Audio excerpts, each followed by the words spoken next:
सियासत के रसूख और सरकारी खजाने की फिजूल खर्ची की ये तस्वीरें रामपुर के मौलाना मोहम्मद अली जौहर विश्वविद्यालय की हैं। वो विश्वविद्यालय जो कभी सपा सरकार के कद्दावर नेता आजम खान का ड्रीम प्रोजेक्ट माना जाता था, आज करोड़ों रुपए के वित्तीय घोटाले के आरोपों से घिरा हुआ है। जल निगम ने एक बड़ा कदम उठाते हुए विश्वविद्यालय के रजिस्ट्रार को करीबन 11 करोड़ 37 लाख रुपए का तगड़ा रिकवरी नोटिस थमा दिया है। जल निगम की तरफ से जारी इस नोटिस में साफ कहा गया है कि जौहर यूनिवर्सिटी को दिसंबर 2019 से सीवेज ट्रीटमेंट प्लांट की मुफ्त सेवा दी जा रही थी।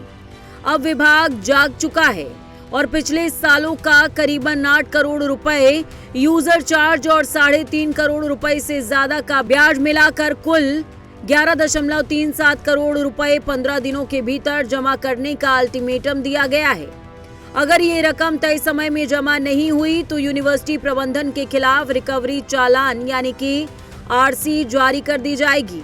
दरअसल इस पूरे खेल की शुरुआत साल 2013 और 2014 में हुई थी, जब सपा सरकार के कार्यकाल में नगरपालिका अधिनियम के नियमों को कथित तौर पर मोड़कर करीबन 25 करोड़ रुपए के सरकारी बजट से इस एसटीपी का निर्माण सिर्फ और सिर्फ जौहर विश्वविद्यालय के लिए कराया गया था। सरकारी दस्तावेजों के मुताबिक तत्कालिक अधिकारियों और ईओ ने नियमों की अनदेखी करते हुए सीधे तौर पर यूनिवर्सिटी को अनुचित लाभ पहुंचाया, जिसका संचालन खर्च भी हर साल करीबन 1.5 करोड़ रुपए सरकारी तिजोरी से ही जाता रहा।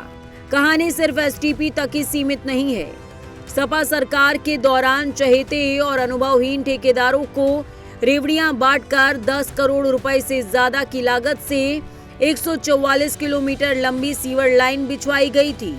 नतीजा ये हुआ कि 2 साल के भीतर ही ये सीवर लाइन जगह जगह से रिसने लगी, मैनहोल धंस गए और शहर के कई मोहल्लों में लगातार 9 मकान जमींदोज हो गए। सर, ये पूर्व सरकार समाजवादी पार्टी में आजम खान ने डलवाई थी और उसके बाद ये जो है जगह जगह बैठ गई, जिससे ये सुचारू रूप से नहीं चल रही है, बंद हो चुकी है। उसके बाद क्या होता है, जब बैठ जाती है तो ये रोड भी बैठ चुका है और जो नाली का पानी है वो ऊपर आ जाता है, जिससे बच्चों को स्कूल जाने में भी समस्या होती है, नहीं जा पाते हैं और जो लोग नवाजी आते हैं वो भी पढ़ने पीछे लौट जाते हैं।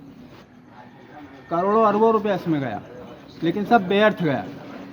अब ये है मोहल्ले वाले परेशान होते हैं, इससे ये कि हमारा ये रोड बन जाए, नाली थोड़ी ऊंची हो जाए, तो जिससे बच्चे भी और नवाजी भी निकल सकें। हमारा यही कहना है। मेरा नाम अजय सक्सेना रुपये और ये मस्जिद खेतोवाली से लेकर ये मस्जिद पीरी वाली तक ये जो गली है, इसमें सीवर बनी थी समाजवादी सरकार में और इसकी कोई देखभाल नहीं है। जगह जगह गड्ढे हो गए हैं, बड़खावड़ है, पानी भरा रहता है। नगर पालिका के लोगों से शिकायत भी कई बार की जा चुकी है, इसकी कोई मरम्मत नहीं हो रही है।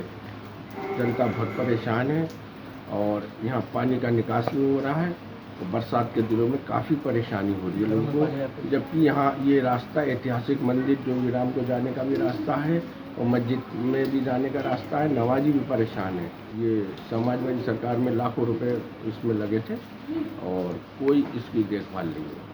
तो पूरे रामपुर में पड़ी हुई, पूरे रामपुर में पड़ी थी सीवर, जगह जगह पड़ी हुई है, रोड भी पड़े हैं, जगह जगह बैठ रही है, कोई देखभाल नहीं है और इधर कोई नहीं आ रहा है। ये सीवर साहब जब आजम खान ने बनाई थी, जब से अभी तक कोई काम नहीं हुआ। ये सीवर प्लांट फेल हो चुकी है और ये सब जो गंदा पानी नालियों का सब घरों में घुस रहा है और ना कोई साफ सफाई है, ना सड़क डल रही है, सब में हो रही है, काम हो रहा है, कोई काम वाम नहीं हो रही है। ये सरकार कोई सुनवाई नहीं कर रही है किसी भी तरह की। इस सरकार में तो गुंडा राज चल दिया है और कोई सफाई नहीं है, कोई काम नहीं है।